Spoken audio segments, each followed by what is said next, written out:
Hey, it's Michelle. And Brandy. And this is Spooky Shit.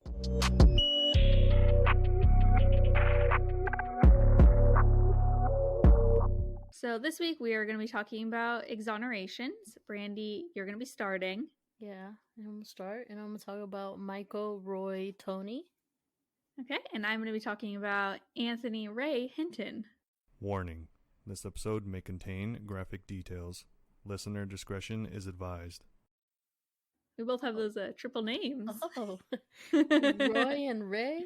That's why I said Ray. You could also tell that I forgot that you were going to go first. And that's why I introduced you for yourself. I was like, you're going to be going first. Because I was ready to say me. And I was like, wait, shit, no. Alrighty. Take us off, Brandy. All right. So yeah, we're going to talk about people that have been exonerated. And I actually wrote down the definition just in case you didn't know what that meant. Oh, smart. I didn't. Well, I figured I was going to go first, so I was like, I should just write it down anyway. True. But yeah, exoneration is when a conviction for a crime is reversed. And it can happen one of three ways. The first is demonstration of innocence, basically if you had an alibi or something like that, or just proving you're innocent. Yeah, you just prove you're innocent. The second is a flaw in conviction, so that could be just someone fucked up along the way. Yeah. And the third could be basically anything else. Okay. Like DNA or just something that comes up later. Mm-hmm. I'm trying to decide what mine counts as, and I don't totally know. Mine's, I think, flaw in conviction. Ooh, okay. I'm interested. But yeah, so let's talk about the case. Alrighty. So on the evening of Thanksgiving Day, November 28th, 1985, the Blount family gathered at the Hilltop Mobile Home Park between Lake Worth and Azle, Texas. The Blount, I hope I'm pronouncing it. It might be Blount.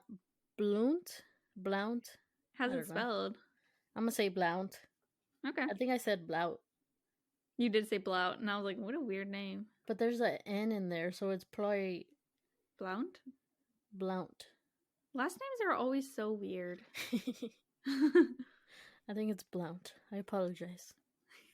To all the Blounts out there. Yeah. I mean, I'm probably still saying it wrong, but whatever. I'm still... It's fine. We'll receive some angry emails.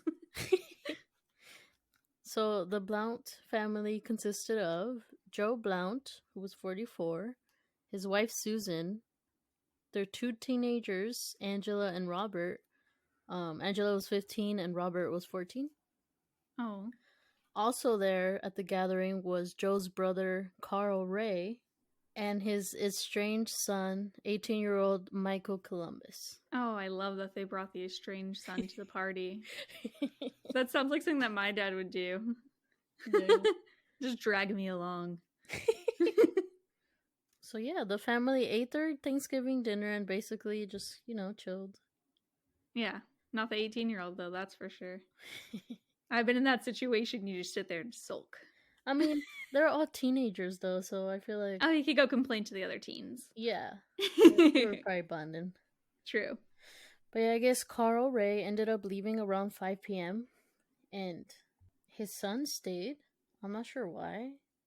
He was like, fuck you, Dad. I thought that was interesting. Did they come together? They got there? I don't know. They don't go into too much detail about that. Oh, okay. Just that Carl left and his son stayed with him. Okay. But yeah, around 9 p.m., Joe took the three teenagers to a convenience store about half a mile away to buy snacks and beer. Wait, where did they live? In Texas. Oh, I thought the teens were getting the beer. No.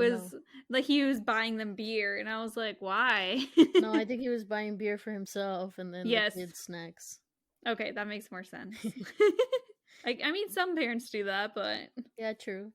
I mean, they could have. They just obviously won't admit it, Oh, yeah, definitely not. But yeah, Susan had decided to stay home and lie down for a nap. You know, probably from cooking all day. Wait, he says like 9 p.m. Yeah. and she took a nap? Yeah, they said nap, and I'm like, they were That's probably so gonna keep weird. the party going. I don't know. I know. How late were they planning on staying up? She's like, I just need a quick power nap before we get going. Or maybe I don't know. That's But so weird. yeah, she decided to stay home and rest, basically. Okay. And she recalls hearing a knock at the front door, but when she looked out the window, she didn't see anyone, so she went back to bed. I would be very creeped out. I could not just go to sleep after that. Who's even knocking at your door that late? Right? Murderers. It probably was a little after 9, because it was when it was just her. Oh, no thank you. But yeah, a little while later, Joe arrived with the kids, where they all discovered a briefcase on the doorstep. The 3 teens got excited because they thought it could have had money or like jewels in it. Of course. I guess that was a thing back then. I mean, don't I know. still might think that today. I mean, Actually- yeah, I mean, it'd be cool to find a briefcase. Like, it would be interesting to see what's in there, you know? Yeah. Except for this podcast has made me so paranoid I'd be afraid of finding like a body part. True. I made it darker than it needed to be. I'm sorry. Well. Oh, okay. Don't tell me. No spoilers. But yeah, Angela took it inside and opened it, and it exploded. Okay, shit. That's real bad. Yep. So Joe, Angela, and Michael were killed by the bomb. Oh, fuck. Susan and Robert were the only survivors, and Oh Robert did sustain a bunch of injuries. He was But- like right next to it when it happened. Yeah, he was. I guess he was like the furthest one away. Oh, okay. Oh, man, that's scary. But yeah.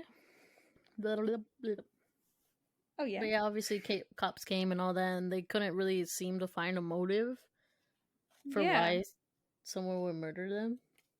The only thing they could think of was that it wasn't meant for them. Oh, I was just thinking it must be that estranged father, the uncle. I mean, maybe. Don't tell me. But I guess they said that a man who lived across the street was involved in illegal weapon sales. So that's Ooh. kind of where their theory comes from, that it could have been meant for him. And Yeah, someone just put it on the wrong doorstep. That seems like it'd make more sense, at least at this point. Yeah. But the crime remained unsolved for over a decade until 1996, when the U.S. Department of Alcohol, Tobacco, and Firearms, ATF. ATF? I think I talked about them in our cult episode. Oh, yeah, I think you did. But they reopened the case as part of an effort to investigate all unsolved domestic bombings. Dang, that's very ambitious. All of them. Well, I guess they decided to do that right after they had, like, there were some other bombings that happened, so they just decided to, like, reopen all unsolved ones. Okay, I mean, yeah, it's definitely better than just keeping them closed. Yeah. In 1999, an inmate in the Parker County Jail told police that a fellow inmate, a man named Michael Toney, had confessed to planting the bomb in Lake Worth. Oh shit. So now we're going to talk about my man Michael Roy Toney. Okay. So Michael was born on December 29th, 1965. He grew up in Cottonwood, California, which is a little town about 90 miles from Sacramento. Or right next to Redding. Oh, yeah. I mean, I don't know. I've been to Cottonwood. You know that area more than I had do. a friend who lived there. Oh, no way. Yeah, she had a horse. That's the kind of place Cottonwood is. My friend had a horse. That's cool. It's very like country. Yeah, I mean, it sounds small. Yeah, it's called Cottonwood. It sounds like it's just farms, and it was. I know the fact that they always compare it, or don't compare it, but they always put like a major city in there and like the distance. I know. Yeah, Have you noticed? exactly. I do that whenever I'm talking about Redding. I'm like 2.5 hours away from Sacramento. It's the only way to get people to realize where it is. Yeah, that's true. Wait, he was born in 65, you said? Yeah. So he would have been 20 years old when he did that? Mm-hmm. If he did it? He was 19.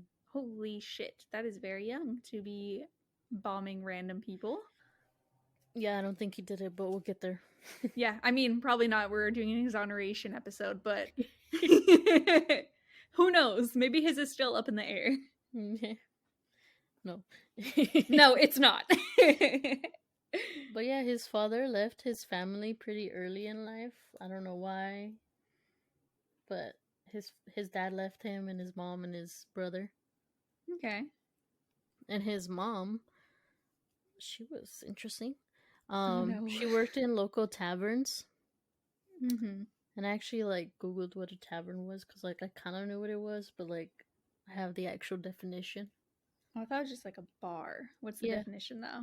That's basically what it is. Oh, okay. It's a place where people gather to drink alcohol, eat food, and receive lodging. Oh, didn't expect the lodging there. Yeah. I think I imagined like a medieval bar.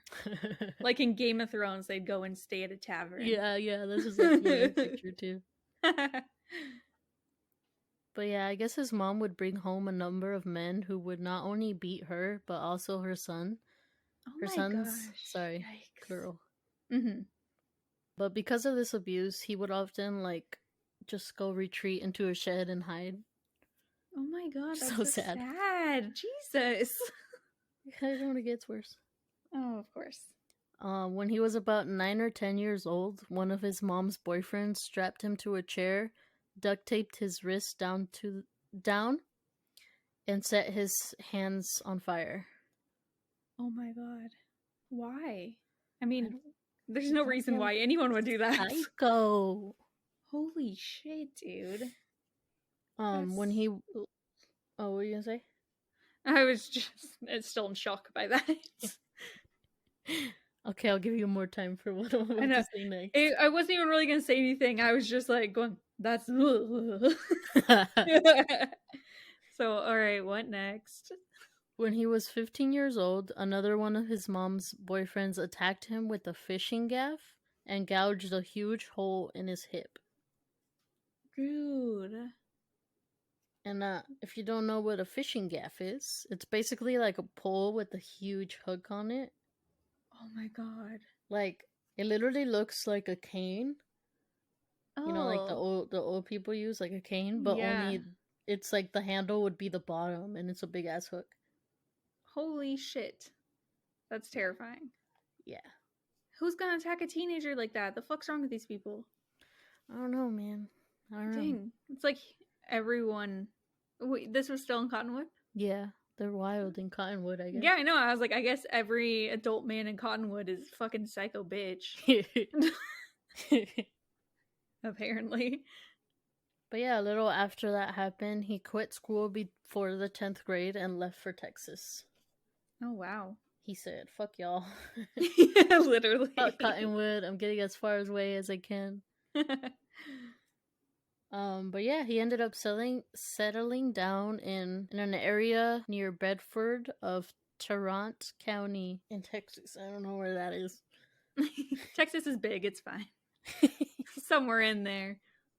Yeah, I guess he didn't really have a good track record. He was in and out of jail since the 1990s. Oh man. Most of it was for like stealing though.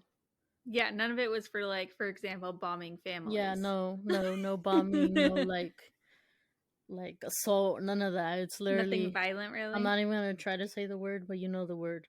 Burglaries? Yes, that one. Burglaries. Mostly that one. Just like, yeah, he just stole like shit.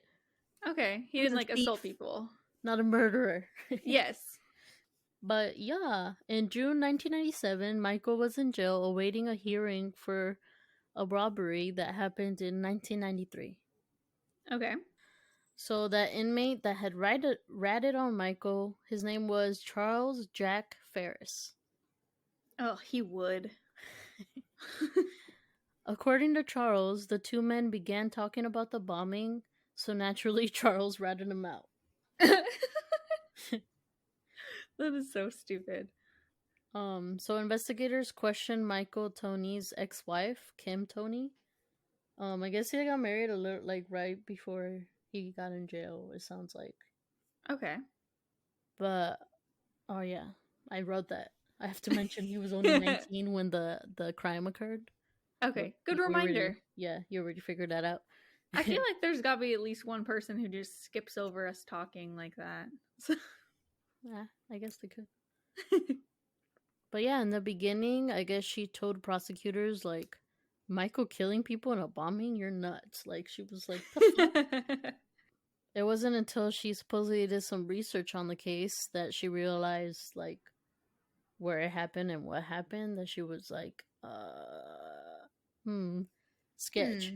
You never really know somebody. Yeah, true. Shortly after she told her story to the feds, Michael was indicted for capital murder. Oh my gosh, that fast. Yeah, he was just 33 years old.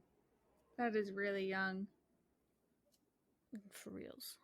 So the trial started in May 1999 in Fort Worth, Texas. Oh, I know where that is. Well, I know of it. I don't know where it is. I'm just excited I've heard of it. Yeah, I've heard of it. Don't know where it is. So Susan and Robert testified as to what happened that day. Then his ex-wife, his ex-best friend, and another cellmate testified. Even his ex-wife? Wow. Yeah. So the ex-wife said that she, Michael, and his best friend, Chris Meeks, went to a propane shop that was adjacent to the Hilltop Mobile Home Park. She says that Michael got out of the truck with the briefcase and disappeared. Then she said he returned without the briefcase and they went to the nature center where they stayed for several hours. What the fuck? Interesting, right? Yeah, especially knowing that he didn't do it. I'm like, what is this story? Is this real? Right? Okay, well, I'll get there. Okay, otherwise it's just the craziest coincidence. He was just walking around with his briefcase. But yeah, the cellmate that testified was Finis Blankenship. What a name. He testified that Michael told him that he was paid $5,000 for the murders and that it was part of a drug-related hit, but the bomb was put on the wrong doorstep. Okay, so they're going with the story that's placed in the wrong one. Yeah. That makes sense, because I was like, what was his reasoning here? Well, Finis, at the time, was facing 2 counts of indecency with a child, so he agreed to testify against Michael in exchange for having the charges dropped. Oh my god, they were just going to let a pedophile walk free for that? Yeah, because that's terrifying. Oh my god. But both Charles and Finis recanted and said it was all a lie. They just did it to get out of, like, jail early. Because Charles did, like, once he, like, told him about how Michael confessed, they did let him out of jail early. And then Finis, they did drop the charges. So they, like, came back a few months later and they recanted and they were like, we were just lying. I wonder why they decided to change their minds. Maybe because fucking they felt bad. They felt guilty because Michael was like, he got convicted. I'm just, if it's the kind of, like, one of them you said indecent and stuff with a child, I'm like, how guilty could he feel? Maybe just because they were like, I already got released and now there's no, I don't know, maybe they didn't think that there was any case against them. Maybe. I don't know. And Chris Meeks, Michael's best friend, I guess his testimony was just weird. It didn't coincide with his wife's, and apparently he changed his story like 4 times or more. Okay. Yeah, and I guess at first he told investigators and the grand jury that he knew nothing of the bombing. He even they even gave him a polygraph test and he like failed it. Oh shit. So his best friend was a little sketch. Yeah. But also should be noted, polygraphs aren't always the most reliable. True. And then how, like, they were all in like question and shit, and it was already like 10 years had passed. Yeah, I forgot about that. There was a big gap here. I'm not sure how much you can remember, you know? Yeah, you're like, on this exact date, what were you doing? Like, I don't know. I don't fucking know. And they didn't have like cell phones that with like Snapchat memories every few years. Yeah. But yeah, Michael maintained his innocence and says that he did not hear about the crime until 1997. So like when that other inmate, Charles, like said that he confessed. He also says that he had never been to the Hilltop Mobile Home Park and didn't even know it existed until just prior to his trial. Okay. Also, like in his defense, he says that Chris and his wife testimonies, they mentioned driving Michael's truck the night of the bombing, but he says he didn't buy the truck almost like not until after, on December 13th, 1985. Oh, that's sketchy. Yeah, so he was like, bro, it's not me. He's like, what car were we in then? Right? He was convicted anyway and put on death row. Fuck. Yeah. But I guess Chris, his best friend, ended up signing an affidavit saying that, like, because he kept changing his story, and I guess he, like, was saying that the events that his wife was saying may have not happened on that day. Like, that did happen where he, like, had a briefcase and then didn't anymore, but, like, they aren't sure, or he wasn't sure that it happened on that day of the bombing. Okay, that makes more sense, because, like, 10 years out, you're not going to know the exact date, especially if nothing else significant happened. Yeah. But yeah, he wrote many letters pleading for help to prove his innocence. Man. I actually have one of the letters linked up if you guys wanted to hear that. It is a little long, though. Hell yeah, read us the letter. Okay, hold on. That was all of our fans. He basically, in his letter, he basically tells the whole story. Oh, okay, cool. So it's basically going to be repeating everything. But from his point of view, so yeah, but from his point of view. But yeah, just skip a couple minutes if you don't want to hear it. I'll read it. I want to hear it. Okay. My name is Michael Roy Toney. I am on Texas death row awaiting execution. I was convicted in May of 1999 of a bombing that occurred in Lake Worth, Texas, on November 28, 1985. This terrible crime took the lives of 3 people. Their names are Joe Blount, 42 years old, his 15-year-old daughter, Angela, and his nephew, Michael Columbus, who was 18 years old. The bombing happened on the evening of Thanksgiving 1985, and the crime went unsolved for 14 years. The crime is still unsolved, but the case has been closed because of my conviction. To say my conviction and subsequent death sentence is a miscarriage of justice would be a definite understatement. I am innocent and can prove it. Sorry, I'm struggling. I like how it sounded like you got emotional at the end. You're like, I can prove it. I'm emotional because I can't read. I did like his line, though, where he's like, it went unsolved for 14 years. And then in my head, I was like, it's still unsolved. And then you said, and it's still unsolved. And I was like, oh my God. Shouldn't every effort be made to keep an innocent man from being put to death? I don't like to use the word executed because it's not an execution when the person being put to death is innocent. It's murder. Mere dear. Red rum. Shouldn't every effort be made to bring the true murderers to justice? I hope the things I'm going to tell you in this letter cause you to answer yes to both of these questions. The crime I've been convicted of and sentenced to death for is a briefcase bombing on a home in Lake Worth, Texas. This crime was the longest-running investigation in the history of the Bureau of Alcohol, Tobacco, and Firearms. Wow. It was featured on television shows America's Most Wanted and Unsolved Mysteries. Oh, it was on Unsolved Mysteries, too? I guess. I watched, like, the reboot of it. I don't know the old one. The reports say someone put a briefcase on the Blount family porch, and they carried it inside and opened it. When it was opened, it exploded and they were killed. There were 2 survivors, Joe's wife Susan and their son Robert.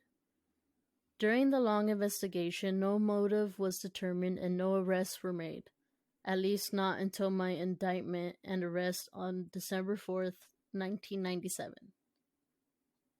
Damn, I wasn't even a month old.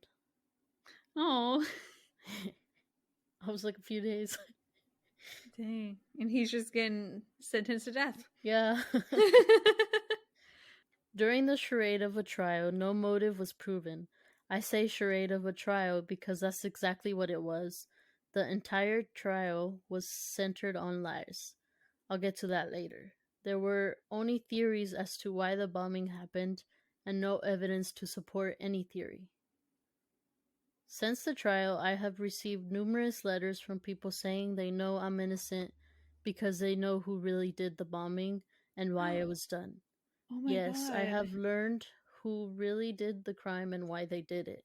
The real murderers will remain free to commit more murders if I don't somehow get people to listen to my pleas and get the investigation reopened. Jesus. People are sending him letters like, my dad did it. Right? That is crazy. I spent Thanksgiving 1985 at my friend Chris Meek's home in Keller, Texas.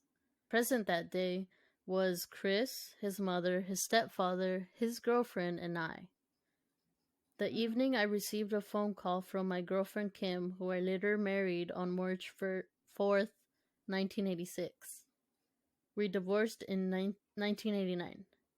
Kim called to tell me she was leaving her family get-together and was going to her apartment. We had agreed to meet at her apartment that evening. I got in my car and left Keller by himself. Chris stayed home with his family. Kim and I had just met less than a month prior, so we were still in the phase of our relationship where we spent every minute we could together. I have to jump ahead to 1997 now. In June of 1997, I met a man named Benny Joe Toole.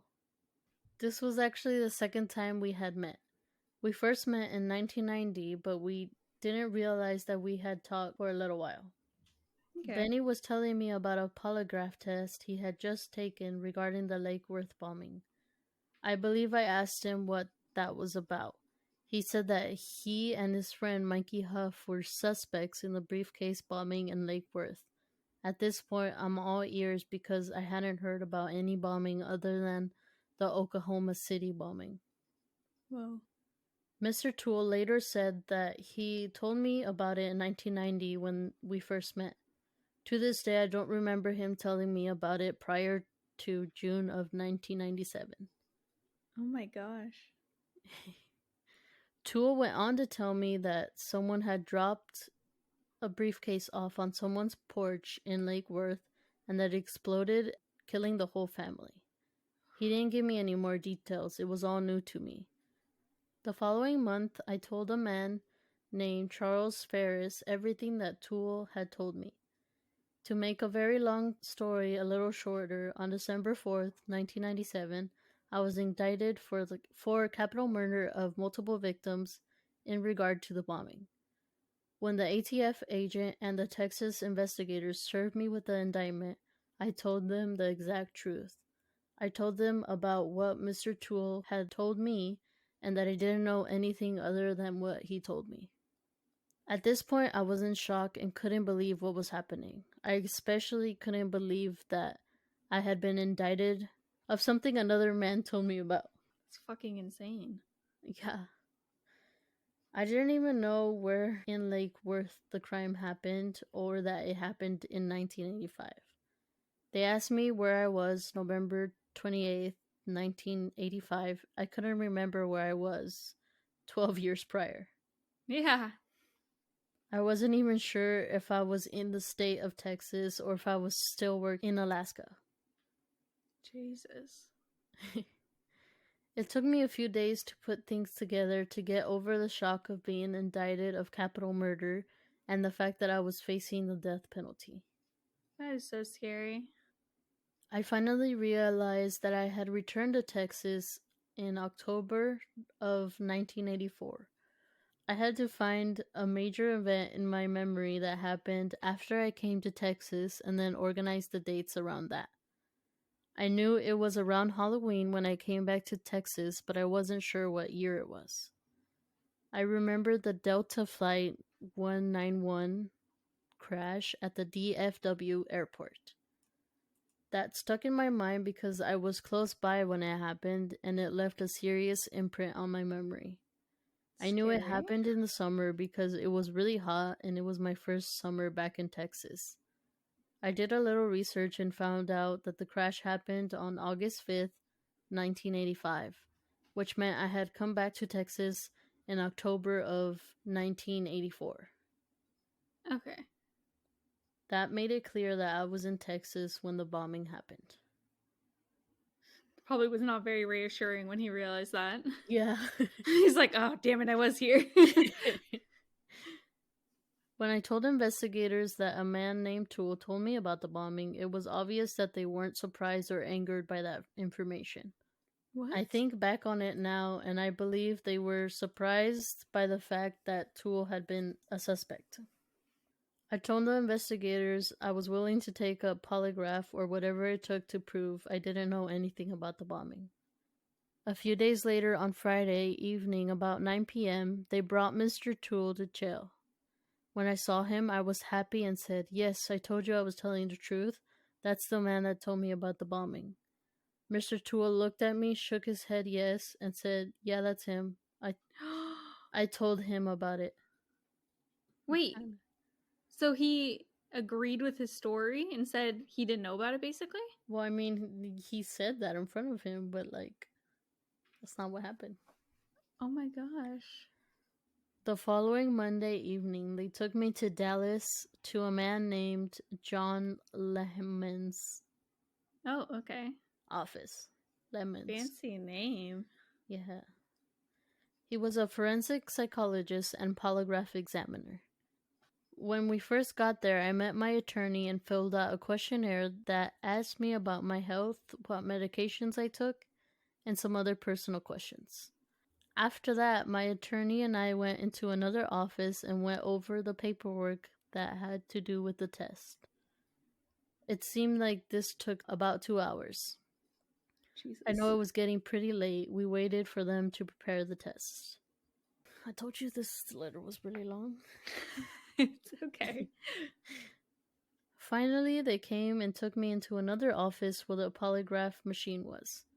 I sat down in the examining chair, and Mr. Lemon, said that he'd be right back, walked out, shut the door behind him. I sat there and looked around the room and realized they were watching me on a closed-circuit television. Oh. The camera was mounted in the corner. After about 10-15 minutes, Mr. Lemon came in and sat down, and we were about to start the test. They were trying to psych him out, probably. Probably. He said something like, "There's more to this than what someone told you," and went on to tell me about his credentials and how he would get to the truth. I remember saying, "I'm counting on that. I'm ready to take the test." These aren't exact quotes, but they're close. Okay. The next thing he said was something like, "I believe you'd be a fascinating subject, and I would really like to get to know you, but I'm sorry I can't test you." What? He then got up and walked out of the room. I never saw him again. What the fuck? That's weird. Very. The investigators told us that they needed a doctor's release before they could test me. I got the release the next day, but to this day I've never been tested. What made them suddenly change their minds? Yeah, that's weird. They were probably just trying to close the case, but whatever. Yeah. About 18 months later, the trial started. During the 18 months before the trial, I had investigators and my attorney try to locate my ex-wife Kim, my old friend Chris Meeks, and it ends at Chris Meeks. I hadn't seen Kim since 1989, and I hadn't seen Chris since the spring of 1986. Oh my gosh. A long time ago. I thought for sure if we couldn't find them, the whole matter would be resolved. Oh, and they just made it so much worse. Yeah. I thought they would tell the truth and the whole nightmare would be over. Boy, was I ever wrong. Right? Yeah. Kim and Chris were the state's star witnesses. They were the entire case. Kim testified that the ATF agents first questioned her. She didn't know anything about the bombing and, just like me, hadn't heard about it. She said, Mike never mentioned it and I don't know anything. After a few weeks after investigators questioned her, she went to the public library and read all the old news stories about the bombing. Kim said that while she was reading the newspapers, she realized that the bombing happened within a couple miles of a place that we went fishing. She called the ATF back and told them about going fishing at the nature center in Lake Worth. I can't quote her exact trial testimony, but it went something like this. On the night of Thanksgiving 1985, Mike and Chris came to my apartment and we decided to go fishing. We all got in the truck and went to Lake Worth. When we got there, we stopped at a propane place and Mike got out, got a briefcase from under a toolbox that was in the bed of the truck. He walked off with the briefcase and came back without it. We then went down the road into the nature center where we hung out for a few hours until after midnight. Just before we left, there was a splashing noise in the water, so Mike and Chris went and got their rifles out and Michael shot a beaver. Then we left. Okay. I don't know why that's important, but I just thought that part was funny. They got his rifle and shot a beaver, and then we left. I just thought it was weird because she said that he walked off, but it was like miles away. So did he just walk miles? Right? That's interesting.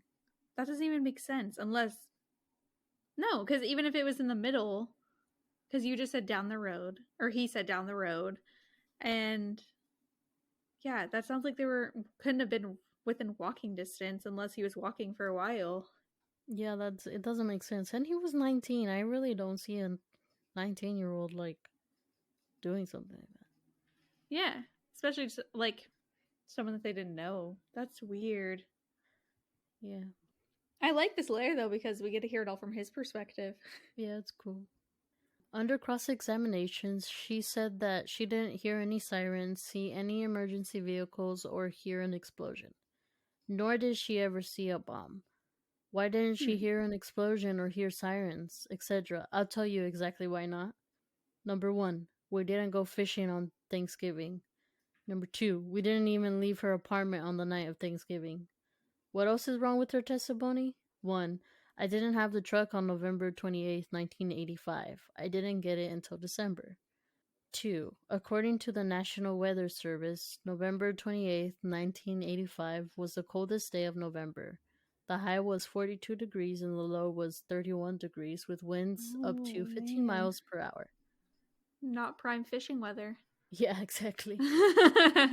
3, the 2 rifles weren't purchased until December 18th and December 19th, 1985 per ATF gun registered records. Wow. 4, the toolbox that she said was on the truck was bought for my birthday on December 29th, 1985 per check records. Oh my god. At this point, it's pretty clear what I'm getting at, but I will explain anyway. We didn't go fishing on the night of Thanksgiving. I don't know anyone that would.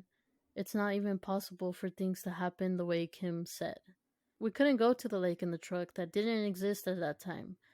I couldn't get a briefcase out from under a toolbox that wasn't in the bed of a truck that didn't yet exist. And I sure couldn't shoot a beaver with a gun that didn't exist yet. It just doesn't make sense for anyone to hang out at a lake for hours in the middle of the night when it's 30-some degrees. Yeah. So it sounds like she just looked, saw it was near this area, and was like, well, what night, or like, do I have any memories that could have been associated with an explosion? And just was like, yeah, that was it. She's probably like, I don't like him. Let's fuck up his life. That event was actually 4th of July. The thing that she saw was just fireworks. Maybe. So he says, we did go to the Lake Worth Nature Center and go fishing one night, but it wasn't on Thanksgiving. How can I be so sure about something that happened so long ago? It's simple. The records prove I'm telling the truth. When we did go to the lake, It was in the truck that we got in December. I did shoot a beaver with the Ruger Model 1022 that was bought on December 19th, 1985. I didn't know it was a beaver at the time. I thought it was a muskrat or a nutria rat, Oh my god. which I don't know what either of those are. Big ass rats, it sounds like. Chris Meek's testimony was different from Kim's, but it did not corroborate her testimony. They both committed perjury and got an innocent man sentenced to death for a crime another man told him about. Chris couldn't answer a single question without looking to one of his 3 statements as if they were a script. He didn't have any idea what was going on and he was scared to death.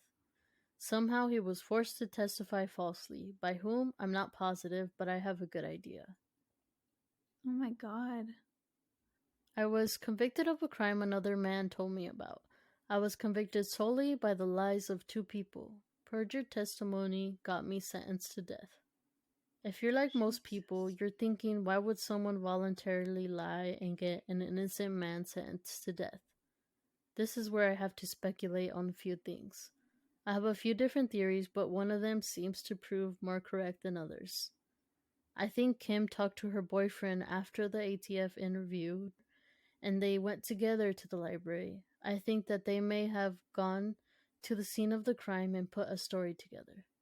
I think the agents told her about the substantial reward and she relayed that information to her boyfriend, and he talked her into lying for the reward. Jesus. Sentencing someone to death for money's fucked up. That's super fucked. I'm speculating when I say that, but that's the only thing that makes sense.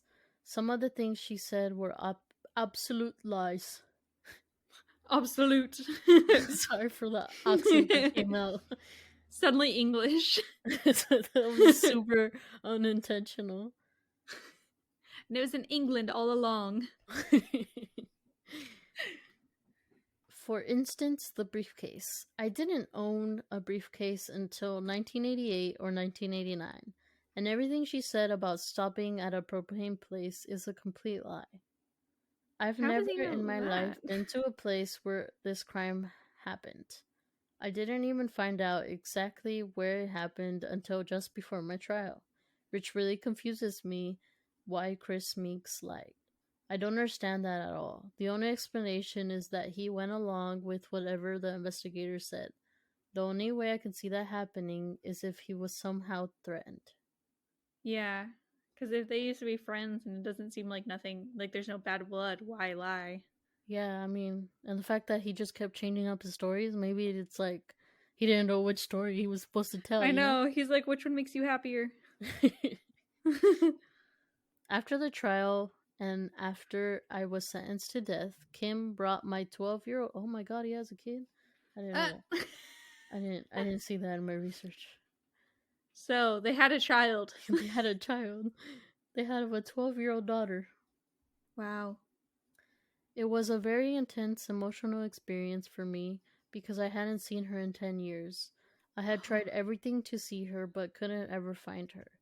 The first thing Kim said to me during the visit was, "I don't love you anymore." Damn, that's fucked.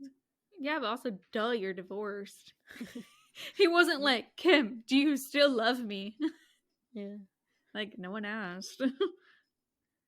I was thinking to myself, that's pretty obvious. She then said, "I know you're not a murderer. I just assumed you did it because they told me you were a suspect and we went fishing at Lake Worth. I could be wrong about the date we went to Lake Worth, but there's nothing I could do about it now." Oh, well, that's super reassuring, Kim. Bitch. You could go fucking tell someone. Yeah, go be like, actually, I'm not sure. Yeah, it might not have worked, but you could try, damn. I think she justified what she did by the fact that I was such a terrible husband. I was abusive and ran around all the time. I was only 19 years old when we got married. I was way too young to get married because I was so naive and immature. I came from a real small town, and being in a big city made me feel like I needed to run around all the time. Being in a big city made me want to beat my wife. Like, what's your excuse for that? Not saying he should be sentenced to, like, death row, but damn, dude. This is the most important part. It's in bold, in all caps. Oh, okay. Since the trial, my family and I have received numerous phone calls and letters from people saying they know I'm innocent because they know who did the bombing and why it was done. I believe the fact that no one could ever determine the motive is the reason why they couldn't solve the crime. I've been in contact with these people who wrote and called my family. They have told me that the motive was who did it and why the motive. Oh shit, my bad. Wait, what? Wait, what? Wait, what? Oh, well, he basically just repeats what he said in the beginning. I was like, this sounds familiar. Wait, will you, like, sum it up again? Well, yeah, he just basically says that he knows who did it. I'll just read it again. Sorry. No, it's okay. They have told me what the motive was, who did it, and why the motive was never determined. Yes, I have learned who the real murderers are, but they will remain free to commit more murders unless the investigation is reopened. No one will listen to me because the case has been closed. The case has been closed, but the crime was not solved. The people who committed this terrible crime live in the Fort Worth area. As far as I'm concerned, no one is safe until the real murderers are brought to justice. I am doing everything I can to try to make that happen. The Blount family deserves to know the truth, and they deserve the real murderers to be brought to justice. Does he have, like, the reason why they did it? I mean, he knows, but, like... He's not saying. Yeah. Okay, cool. But yeah, he basically just reiterates, I've never in my life been to the scene of the crime. I didn't know the victims. I've never even seen a bomb. I told the exact truth, but it doesn't make any difference. I'm only 34 years old. In 1985, I would have only been 19 years old when they first accused me. I thought it was absolutely ludicrous. Oh It my defies common sense. I believe the state and ATF used me as a pawn to close the case they couldn't solve. Fuck. Well, I'm not going to sit back and let them murder an innocent man if I can't help it. I will do everything I can to expose the truth and bring the true murderers of the Blount family to justice. True justice. If there's anyone out there who cares enough to stop the murder of an innocent man, help expose the truth, and bring the true murderers of the Blount family to justice, please join my struggle and help me. I am in a desperate situation. I am scared beyond description. I don't want to be put to death for a crime I knew nothing about. Please help me. I may not be a perfect person, but I am not a murderer. I've been in a lot of trouble since 1989, but nothing like this. Please help me expose the truth. Sincerely and respectfully, Michael R. Toney. It's scary. Yeah. So he was fighting. Yeah. Fucking sounds like it. What year did you say he wrote this? He was 34, so... And he went to prison when he was like... Yeah, he was already 29? in prison for like 10 years.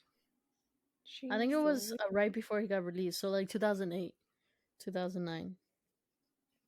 Okay, cool. Damn. But yeah, his conviction was eventually overturned, and after it was discovered that Tarrant County District Attorney's Office had withheld 14 pieces of evidence that were key to Michael's defense. Oh my god. Which is wild. 14 is like a big number, but I'm not sure what those like pieces of evidence were, but that's still like, I was like, damn. That's fucked up. Yeah. So all the charges against him were dropped, and he was released on September 2nd, 2009. He was 43 years old and had spent 10 years on death row. Jeez Louise. Oh, so he wrote that like right before he went to jail. Or, I mean, right when he was freshly convicted. Oh, okay, cool. Because he died at, well, whoops. Well, I mean, he died a month later. A month after being out? Yeah. Fuck. Yeah, on October 3rd, 2009, his truck veered off Farm Road 347 overturned. He was ejected and crushed by his truck. Jesus Christ. Yeah, I was like, that's so sad. He finally like got out and like he was proven innocent, and then he fucking dies. That is so sad. Very. Only a month too. Yeah. I was like, dude, all that hard work, and like they like took 10 years of his life only for him to die. That is so rough. Oh my god. Yeah, and I like read that Susan and Robert, they actually like thought it was him the whole, like after he was convicted, they believed it was still him even after they like dropped the charges and everything. Really? Yeah, and I thought that was Whoa. interesting. Yeah, because it sounds like even the evidence was pointing at not being him. Yeah. So I Maybe think she they're just like in needed denial. someone to blame. Mm-hmm. But yeah, that's the story of Michael Roy Toney. It's a depressing one, I must say. Yeah. But it was interesting. Definitely. I just can't believe he died right after. I know. Oh. He was 30. How old was he when he died? 43. 43. Dang, that is so young. Mm-hmm. Okay, so this week I'm going to be talking about Anthony Ray Hinton, who went by Ray. My story also takes place in 1985, actually. Oh, so, shit. I know, you said that and I was like, oh, okay. On February 23rd, 1985, a 49-year-old named John Davidson was found gravely wounded at his work. He was employed as the assistant manager of a fast food fried chicken spot named Mrs. Winners in Birmingham, Alabama. Annablama. Close enough. An exterminator had come to the restaurant and found John in the cooler with 2 gunshot wounds to the head. He was still alive, apparently being shot after closing during a robbery where $2,100 was stolen. 2 days after he was shot, John died from his wounds following surgery. On July 2nd, 1985, Thomas Wayne Vason was found dead. He was a 39-year-old night manager at a fast food restaurant named Captain D's in Bessemer, Alabama. Much like John before him, Thomas was found shot twice in the head in the restaurant's cooler. $650 was missing from the safe. Police investigators determined that the bullets from both bodies were from the same gun, but other than that, there were no physical evidence or fingerprints to be found. They believed that the murderer had confronted the 2 men in the parking lot of their restaurants after they finished closing up, before forcing them back inside to rob them. Then, after stealing the money, the killer would force them into the cooler and shoot them. The media branded this person the Cooler Killer. Not the best name. On July 25th, 1985, 55-year-old Sidney Smotherman had just finished closing at Quincy's Family Steakhouse in Bessemer, where he worked as a night manager. On his way home, he stopped at a grocery store shortly before midnight. A coworker who happened to stop at the same store later said that they noticed a black man who appeared to be watching Sidney while shielding his face. After making his purchase, Sidney got back into his car and continued home until his car was bumped from behind by another car. He pulled over, and I'm sure he was shocked when the driver of the other larger car came out holding a gun. He forced Sidney into the gunman's car and made him drive back to Quincy's. When they arrived, the gunman instructed Sidney to open the safe and then go into the freezer. So he had actually heard about the Cooler Killer, and thinking much faster than I'm sure I would have in this situation, told the gunman, like, oh, I don't want to go in the I don't want to go into the freezer. I'd rather go in the cooler because it's just like not as cold. But really, it's because in the cooler, it locked from the inside. The gunman, yes, smart, right? Yeah. So the gunman agreed, and while Sidney walked in the cooler and began to turn to close the door, 2 shots were fired. One of the bullets did hit Sidney in the head, but it was able to like travel under his skin and exited down like from his neck. Interestingly enough, it actually ended up in his shirt pocket. And I know, that's so weird. I read that like 3 times because I was like, am I misunderstanding this? That's like crazy. Like, what are the chances? It just goes and it's like, all right, I'll wait here. The other bullet took off the edge of one of his fingers from the hand that he had been raising to protect himself. But as he was falling down from the wounds, Sidney was able to kick the door closed, which made it automatically lock. After waiting about 10 minutes for the gunman to leave, Sidney left the cooler and called the police. The bullets were compared, and police found that they had come from the same gun as the other 4 bullets shot by the cooler killer. Sidney worked with a sketch artist to create a composite sketch, which was recognized by an employee of Quincy's named Reginald White. Reginald said that the sketch looked like a man named Ray Hinton, who he knew from his second job. Also, according to him, Ray had been talking to him a few weeks before, asking if he was still working at Quincy's, what time they closed, if the manager was still someone named Mr. Don. He told him, no, there's a new manager. With this information, police organized a photographic lineup to show Sidney, who selected Ray as the man who robbed and attacked him. Okay, I also wanted to say, though, as far as the Reginald conversation, that's how I talk to any old coworker I see. I'm like, oh, how's it going? You guys still have the same manager? Because if you have the same manager, they were probably going to talk shit about him. It probably wasn't malicious in a manner. On July 31st, 1985, police went to visit 29-year-old Ray at his home in rural Alabama where he lived with his mom. He had been in the back garden when they showed up. While searching the home, they found a very old and worn .38 caliber revolver under his mom's mattress, which the Hinton said had not been used in years. But other than that, they did not find any evidence to link him to the cooler killer. Despite this, he was arrested and charged with robbing Sidney that very same day. And they didn't even tell him what he was under arrest for. He actually never went to trial for these charges, interestingly. Another side note, I don't really know much about his early life. I tried to find stuff, but it seemed like nothing really talked about before this day, you know? Mm-hmm. So, my bad. One of the detectives on the case, Doug Acker, actually had a pretty fucking terrifying history.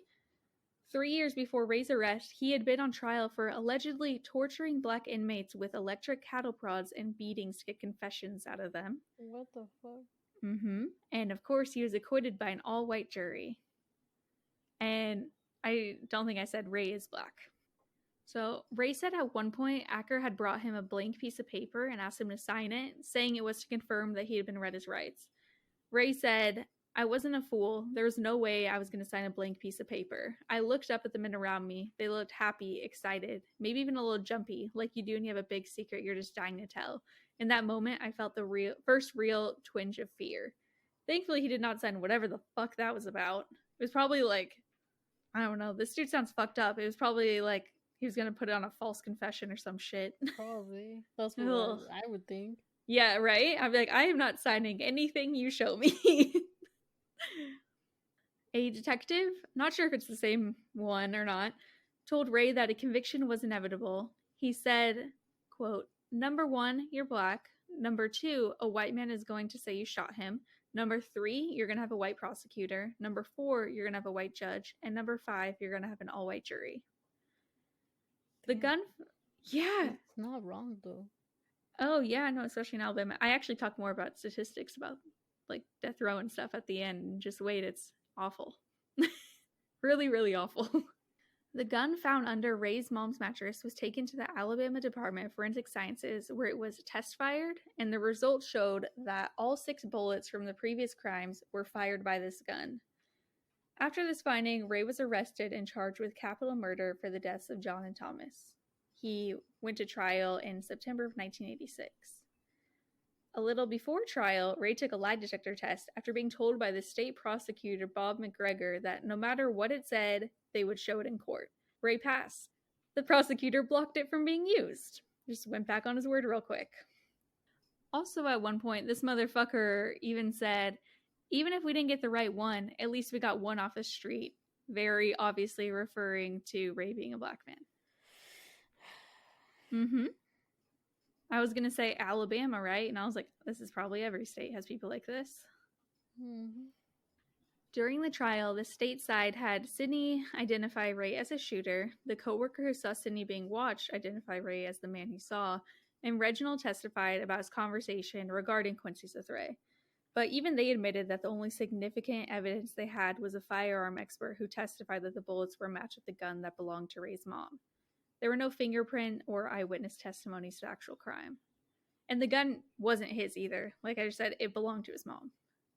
For Ray's defense, he was assigned a public defense attorney who did not provide adequate counsel. When Ray told his attorney that he was innocent, he reportedly only responded saying that y'all, referring to black people, were constantly committing crimes and not taking responsibility. To his own client. Are you fucking kidding me? Asshole. Literally. According to the defense attorney, the court had only authorized him to spend $1,000 on a ballistics report, which was not enough to get a qualified expert. Instead of asking for more money, the attorney hired an engineer who worked with heavy artillery from World War II and had no training in firearms identification. He did not test fire the gun, and he did not know how to use a microscope to properly examine the bullets. To top it all off, he admitted in court that he was visually impaired. He had only one eye. Despite this, his findings actually did show that the weapon was not a match to the bullets, but due to his experience and his disability, the prosecutor basically tore his credibility to shreds and made him seem unreliable. Ray testified for himself at the trial. He said how he had been at work the night of Sydney's robbery, and at his work they were basically locked in a warehouse from midnight until 6 a.m. He also said that he drove a small red Nissan and owned a small yellow Volkswagen, neither of which matched the description of the larger car that Sydney had seen. Ray also denied involvement in the two murders. Even his boss was actually able to go and testify on his behalf, saying that he had been at work, but somehow this was not enough for the jury, who deliberated for only an hour before convicting Ray of both murders. And then in December of 1986, the jury voted again, this time 10-2, to sentence Ray to death. Ray was sent to Holman Correctional Facility in southern Alabama. Despite originally being built to house 581 inmates, this prison usually held as many as 1,000. Likely due to this, the prison had a reputation for being extremely violent. I think one of, if not most, violent prison in the U.S.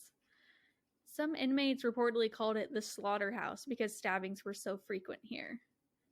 To make it even darker, all the state's executions were conducted here in an electric chair nicknamed Yellow Mama. His first few years with prison, Ray was understandably fucking angry. Stuck in his 5x7 cell, he refused to speak, and he said that he spent every hour of every day imagining how he would kill the prosecutor if he could. He described death row saying, sorry. I just said damn. Yeah, no. At first I was like, damn, and I was like, no, I would have done the same. He described death row saying, there was death and ghosts everywhere. The row was haunted by the men who died in the electric chair. It was haunted by the men who chose to kill themselves rather than be killed.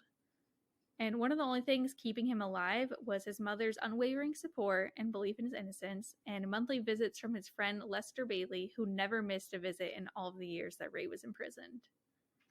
So, good friend. Yeah, that's a real one. I know. I don't think I know anyone like that. Ray found one way to escape the hell surrounding him. Reading. Reading helped him decide to do the best thing he felt he could. Start a book club. When he talked to the warden about this, the warden wasn't super thrilled about the idea initially, but after Ray explained it to him that it'd be better to have inmates spending time reading rather than, causing disruptions, he reluctantly agreed. The book club itself began with just a few members who were also on death row, but after a few years it grew as word began to spread that reading was a good escape. The club members would meet in the prison's law library and discuss authors they had read books by, such as James Baldwin and Harper Lee. The number of book club members began to dwindle once again after a while, as all the other inmates in it were eventually executed. One of the inmates in the book club who Ray surprisingly had a friendly relationship with was a man named Henry Hayes. Henry was a member of the KKK who beat a 19-year-old black man to death and hung his body from a tree in 1981. What the fuck? So one of the first times that they met, I'm assuming, Ray actually confronted Henry about his racism, but found that prison had made him change his ways, and that had actually been Henry's father, a leader of the KKK, who had ingrained this racism into his son. It's super fucked. According to Ray, on the night of Henry's execution, he told him that all of his life his father had lied to him and that now he knows what love is. And I just want to be clear also, fuck that guy. I'm not trying to make him sound sympathetic or anything. I just thought it was, really odd that Ray was friends with someone from the KKK. Yeah, that's interesting. Yeah, it's super weird. Another thing Ray would do to keep his mind busy and distracted was imagine a world where he was married to Halle Berry or Sandra Bullock. Same, I do that anyways, Halle Berry. And he would also imagine that he would meet for tea with the Queen of England. Talking about the Queen, he actually said, "The way I looked at it, I went to death row for 28 years through no fault of my own and no fault of her own. She was born who she was. She didn't have any say over being queen. I looked at her living in this palace, and in a way she is in prison just like I was. I often wondered what she'd do in order to survive that prison." I mean, the Queen has it a little better, but yeah, I get it. During his time on death row, 54 men passed by Ray's cell on the way to their executions. He himself was so close to the execution chamber housing the electric chair that he said he could smell the burning flesh of the men who he had once known and discussed novels with. Over the years, Ray's attorney tried to get the sentence overturned or another trial, but he didn't do a great job at it, and all of those requests were denied, of course, because he's a shit lawyer. In 1998, Ray began to receive legal assistance from EJI, which stands for Equal Justice Initiative. It's a nonprofit organization that provides legal assistance to defendants and inmates who can't afford to seek better counsel. They, along with lawyer Brian Stevenson, handled Ray's defense for the next 16 years. They also handled all of his appeals, taking over from the shit lawyer from before. In 2002, EJI were able to get 3 different experts to re-examine the bullets from the crime scene and Ray's mom's gun. 2 of them had worked for years as expert firearm examiners, and the third had actually worked at the FBI as the chief in identification unit. All 3 of these testified that the bullets did not match the gun found. This didn't seem to matter to the state of Alabama, who refused to overturn the conviction or grant a new trial. Ray later said, "The state of Alabama had every intention of killing me for a crime I didn't commit." And it certainly seemed that way. It wasn't until over a decade later, in February of 2014, that the Supreme Court vacated the state court's conviction and ruled that Ray's original lawyer had not provided effective counsel. Apparently, the public defender had either been misinformed, confused, or was a liar, because when he was talking about only being able to spend $1,000 on a ballistics expert, that was not true. Ray was granted a new trial. While preparing for the new trial, the prosecution went to retest the bullets on the gun that belonged to Ray's mom. Turns out, they couldn't be linked to each other after all. Like, how do you fuck that up for literally decades and not realize? So fucking stupid. Ray said, "I wish I could look you in the eye this morning and tell you that the state of Alabama made an honest mistake, but it did not. The prosecution knew from day one that I was not the person who had committed the crime." On April 3rd, 2015, the charges against Ray were dropped as the bullets were the only actual evidence they had, and he was finally free after 28 years on death row. Ray, who is back living in the home he used to live in with his mom, now works with the EJI and travels all around the US and the world to tell his story and educate people about prison reform and the importance of education. He noticed while on death row that a majority of the men on it hadn't had much of an education. He said that only 5 of the 200 men had graduated high school and that some had dropped out even in like 7th or 8th grade because they felt like nobody cared. Which your person dropped out, didn't they? Yeah. Yeah. You said that and I was like, holy shit. Ray also speaks about how change can come if enough people vote. He recommends to go out and learn about elections going on, the candidates, what they believe in, and vote and help others to get out to vote too. When talking to one group of K-8 students, he told them how prison is nothing like the glamorized picture it's portrayed on TV or movies. He suggested that every young person should go and spend a month at Holman, and that would be enough to make them realize they need to focus on their education and make sure they take the right path and stay on it. He also challenged high school students to go home and spend 30 minutes in their bathroom with only a book as a company. After doing that, he said to imagine being in the same room for 30 years. Then to imagine being there for 30 years because of something they hadn't even done. Damn. Yeah. Ray is also a big advocate for support after being released from prison. When he was released himself, he had no idea what to do and was lucky enough that he was able to stay with his friend Lester and Lester's wife until he felt able to go on his own. So again, Lester just coming through as like the best friend in the world. Yeah. Ray thinks that there should be more programs in place to reach out to people who are recently released and ask them if they need clothes, a meal, help finding housing, or to see a therapist. Just anything to help them. So he also wrote a book named The Sun Does Shine, How I Found Life and Freedom on Death Row, which tells the story of his long fight for freedom. And fun fact, from what I read, Oprah's in the works of making it into a movie. Oh, no way. Yeah. And it sucks because I didn't know that he had a book until yesterday. Otherwise, I would have read it because it's on Amazon and it's not too expensive. And I was like, fuck. But I didn't have time. In 2020, it was announced that most of Holman... Wait, what's the name of the prison again? Holman? I think I've been calling it something different this entire time. It was announced that the prison he was at would be... most of it would be closed due to deteriorating construction, and a majority of the inmates were moved to other prison facilities, but some still do remain there.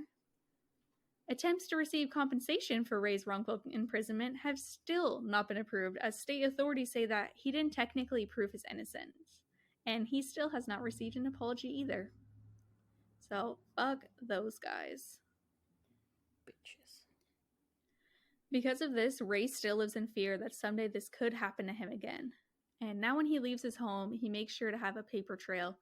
He stands in views of cameras, collects receipts, and calls people several times a day because he also doesn't understand technology very well, obviously, or like cell phones, I guess. Because he's like, I know that there's a way for them to like see your location, see your calls made, so I'm hoping if something happens that I'll have like location data in my phone. And it's just so sad to read that. Like, that's such an exhausting way to live, especially after you like had been in prison for 30 years. Like, he still can't catch a fucking break. Yeah, that's sad. Yeah. Now to end my story, I wanted to tell you all some terrifying statistics. So, it's not fun. Ray was the 152nd person since 1973 to be exonerated from death row in the U.S., and the 6th in just Alabama. Since 1973, 1,532 people have been executed in the United States, while 185 people on death row have been exonerated in the same amount of time. So this is equal to about every one death row inmate in 9 being exonerated. Damn. Like, how, oh my god, how do you know that any of them even fucking did that? That's such a big number. And this is just all that, like, officially exonerated. So like I said, I'm pretty sure there's plenty more that will unfortunately not be proven before it's too late. And yeah, and of course it doesn't mean that all these exonerated people didn't do anything wrong or commit other crimes, but they at the very least were found to have not done so much wrong that they needed to be executed. Race also plays a huge part in who is and isn't sentenced to death. Even though Black people make up just 13% of the U.S. population, 42% of the people on death row and 34% of those who end up being executed are Black. 75% of executions for murder were in cases with white victims. Data in Georgia has shown that people convicted of killing white victims are 17 times more likely to be executed than those convicted of killing Black victims. So people who don't understand the importance of Black Lives Matter, when statistics like this exist, basically this just proves that in the US, white victims are considered like 17 times more important, and like their attackers are punished much more harshly. But as Ray has said, everybody that played a part in sending me to death row, you will answer to God. I liked that one too. And also I thought it was interesting because even me like reading stuff like this, I'm like, oh well, this could never happen to me, whatever. And I'm like, of course no one thinks that this is gonna happen to them. No one wakes up one day and there's like, kind of feel like I'm gonna be sent to death row for no reason. Like your person too. They were just like, yeah, they're like what the fuck? Could literally happen to anyone. It's scary. Very, very scary. But Ray is still alive and he's like an activist and stuff and goes out and does his talks now, so that's nice. Even though he was in prison for fucking ever. Yeah, that is my story. Good story. Thank you. If you guys want to email us, you can at thespookyshit.pod at gmail.com. Our Twitter and Instagram are spookyshit_pod. Our website is spookyshit-pod.com, and you could leave us reviews on Apple Podcasts. You could tell your friends to listen to us. You could wear some of our sick merch. And yeah, anything else, Brandy? No. Okay. Yeah. All right. Well, thank you all for listening. Goodbye. Bye.